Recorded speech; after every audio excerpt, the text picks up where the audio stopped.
Good morning, first graders. Today is Tuesday, March 24th, and we are going to be reading chapters 9 and 10 of Rosie Revere.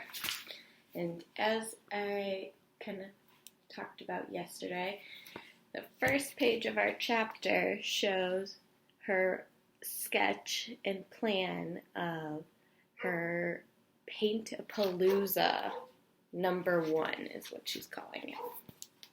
Chapter 9. Brainstorming was Rosie's favorite part of engineering, but so was the design and research and making prototypes and testing. In truth, Rosie could not pick a favorite part of engineering. That was like picking a favorite cheese. How could a person pick just one? And why would they want to? Rosie tied up her headscarf.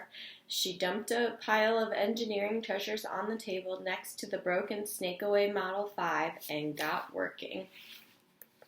After 3 hours, she completed the first model of her new invention, Paint-A-Palooza 1. It was funky, it was weird, but, thought Rosie, it just might work. She set her easel in the yard and put Paint-A-Palooza on the ground next to it. She grabbed her goggles and called to Gizmo, who was watching from a tree branch. "Stay up there," Rosie yelled. Gizmo looped and landed on her branch and chirped. "Me too," said Rosie. Rosie put on her goggles, filled the tank with red paint. Then she kicked the switch with her toe. A line of red paint snaked through the clear tube and flowed onto the paintbrush. It was working. Rosie stepped up to the easel, reached out, and... Ooh, what do you think's going to happen? There's her putting the paint in.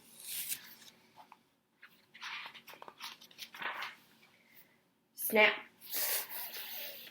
The hose broke free. It slashed through the air like an angry cobra, spitting red paint everywhere. Back and forth, up and around. Rosie swiped at the hose, but could not grab it. Paint sprayed all over her dress and onto her face and onto her safety goggles. She couldn't see where she was going. Rosie took a step and crack! Her foot broke the leg of the easel. Whoa! She tripped and flipped and landed on her back with a thud. The easel teetered and tottered and fell on top of her. Crash! She lay on the ground beneath the easel and sighed. Rosie knew that failing was part of engineering, but she didn't like it. The Ruckus Riveters were counting on her, and she could not let them down. Rosie shook her head. "Stop and think," she said. Rosie thought about what had gone wrong with the test. The loose tube was an easy fix. Rosie felt a little bit better. She asked another question. What had gone right with the test? The pump had got paint through the tube. That was a big deal. She was on the right track. Rosie smiled as the sun hit her painted goggles, and they glowed like stained glass windows. "At least no one saw me," thought Rosie. That was good. And then, that's when Rosie heard footsteps. Chapter 10. "Rosie," said Ada. Rosie breathed a sigh of relief. It was Ada and Iggy. "What are you doing?" asked Iggy. "I was just thinking," said Rosie. "We'll help," said Ada. Ada and Iggy moved their easel and plopped onto the ground next to Rosie. They looked up at the tree and smiled. Just like Rosie, they loved thinking about things. They were full of questions. Bernice was right. They really were questionnaires.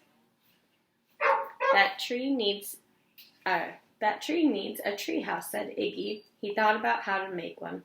"Why do birds live in trees?" said Ada. "How do birds fly? Can they fly upside down?" Ada thought about trees and birds and flying and so many other things. It's nice to have friends, thought Rosie. She was glad that her friends had come over. They understood her. They also understood what it's like to get caught up in a project. Ada Twist was a scientist and Iggy Peck was an architect.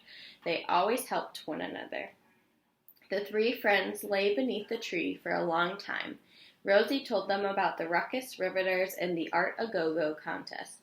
They had some good ideas. It helped Rosie to brainstorm with friends. Rosie heard a rustle in the bushes. She turned around and looked towards Miss Lou's yard, but no one was there. "Time to go back to the drawing board," she said. Rosie said Ada looked at the broken easel. "Time to get a new drawing board," she said.